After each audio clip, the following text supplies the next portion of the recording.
So let's talk about what Lord Krishna and Lord Buddha is saying. So Lord Krishna says that middle path is the way for peace, and same is Lord Buddha is saying that middle path is the way for peace. So what do they mean by middle path? See, Lord Krishna says everything in the world is divided into three parts: Rajas, Tamas, and Sattva. So Rajas is positive, Tamas is negative or happiness or sadness, and the middle path is the balancing force. And same is Lord Buddha saying that awareness, when he says awareness, he says middle path. That conscious awareness means your conscious energy, when you are in connection with the conscious energy. So that's the middle path. In our human body, every cell, every atom, so cell is made of atoms. So every atom has three parts: electron, proton, and neutron. So proton is positive energy, electron is negative energy, and neutron is the balancing force. If there is no balancing force, they both will collide.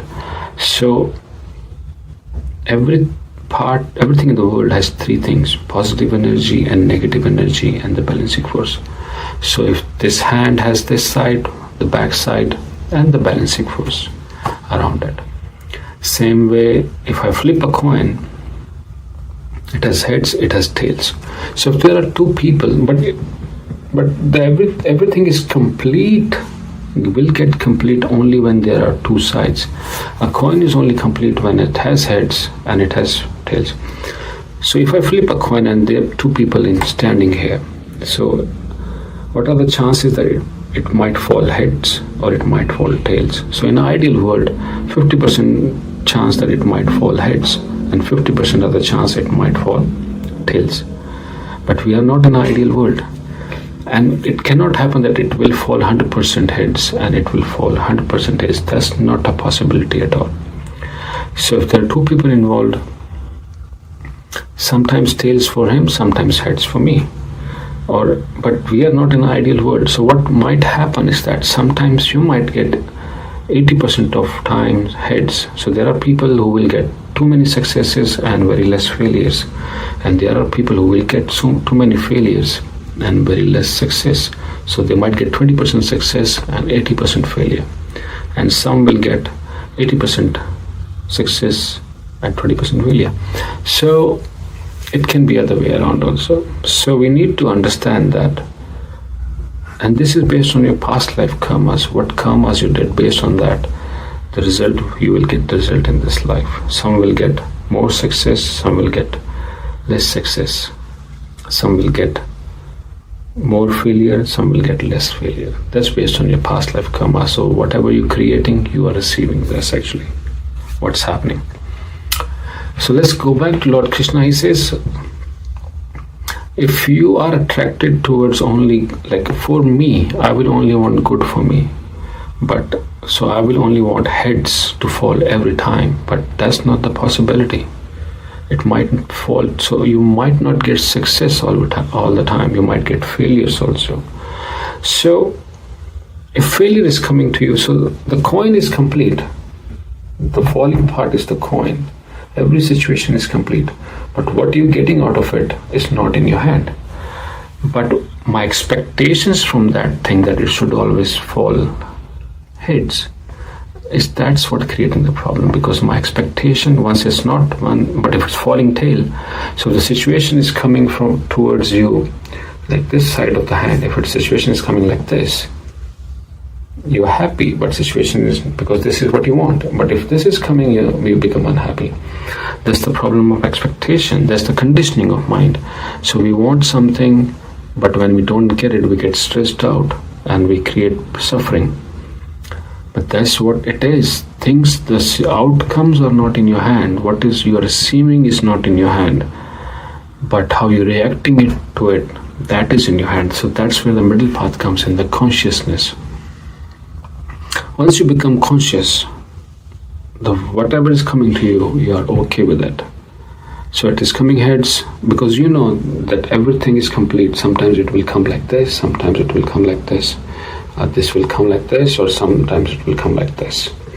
So once you're conscious, you're okay with whatever is coming to you. You're totally in control of situation and you are See, the final outcome is being happy. If you're asking for something and you're getting it, that makes you happy. But when the ask is gone, so whatever you're getting, you're happy now, because the stress gets associated with the ask. When you ask something and you're not getting it, you get stressed. But when now the second situation is when you're conscious, whatever you're getting, whichever side the coin is falling, you're okay with it. So the stress associated with that falling of coin is not coming to you. So you are happy. So that's the path. Middle path, conscious path, is a path for happiness. Same did Lord Buddha said. So one day, when Lord Buddha was on his quest for looking for happiness or enlightenment, so that there is no sadness, or he just gets rid of this cycle of birth and death. So he was going after different people, different gurus, and people said, okay, so he already has left his kingdom, his wealth, and he's out of that. Now he's walking as a monk or as a beggar in the streets. And somebody said, that's good, you left everything, now leave this also, leave. So you just totally go towards sattva, like towards the negative side. Stop eating food and stop doing everything, and then you will get to the God or enlightenment. So in this path, see, one thing we need to understand: desire is desire. Your desire for peace is also a desire. Your desire for money is also a desire. It's your attitude of holding on to things. You're holding on for peace, or you could be holding on to money. So either way, the hold is the problem, not what the object, what you're holding. So in this way, he got really weak. And one day he was crossing the river. The river was not too deep. Anyone can walk across it, but he couldn't walk it across the river. He was so weak. He was holding on to a branch of a tree, and he just couldn't get across. So he crossed it somehow and went on the other side. And there was a tree under which he just took a nap. And he left all the desire to achieve anything. Like he even left the desire of attaining enlightenment. So when the desire went away, he came to complete silence. So he came to a path of conscious energy. He was okay with whatever it is happening, whatever he's going through, whatever is God is giving to him. He just went totally nil, and he went under the tree and slept. So his desires went zero. Even desire for peace went zero. He came to the middle path, and that night he got enlightened. So, and that happened. That can only happen when your mind goes quiet. When your mind goes quiet, mind is the house of desire. When the mind goes quiet, your consciousness comes in play. It becomes active. And now you are seeing the world through your conscious energy, not through your mind. So his mind got quiet and he got enlightened. So the day when your desires go zero, desire for peace is same as desire for money. When your desire goes zero, you see the things the way they are. See, if peace is this side and money is this side, this whole thing is complete. Sometimes this will come, sometimes this will come, but it is still a desire. When you have stopped desiring, when you stop grabbing onto things, a grab is a grab. When you stop grabbing onto things, whatever is coming, you're okay with it. That's your conscious energy. That's the third middle path.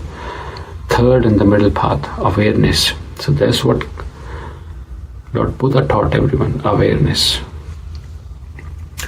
Awareness of your own self, your thoughts, your emotions, your body. And when you are in awareness, you are in consciousness. So middle path is the way. If you're looking for peace and happiness, Not desire for money is the problem, like will get you somewhere. Not desire for peace will get you somewhere, but seeing the things the way they are, consciousness, your chaitanya, chitta, or awareness, that's the way for peace and happiness. Thank you.